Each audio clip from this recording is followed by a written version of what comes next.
At Prima Center for Plastic Surgery, one of our specialties is breast surgery.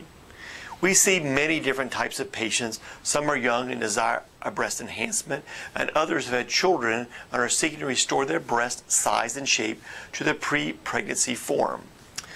This latter group of women may have had nice breasts prior to pregnancy and breastfeeding, but they now have begun to sag or have gotten deflated.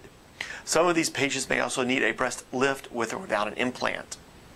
We also see patients who have had previous breast surgery and for many different reasons are not happy with their current result. Many times this may be of no fault of the previous surgeon. These problems can include capsular contracture, which is the development of scar tissue around the implant, or asymmetry due to stretching of the breast or implant pocket. Sometimes these breast implant corrections can be more difficult and challenging than the original surgery.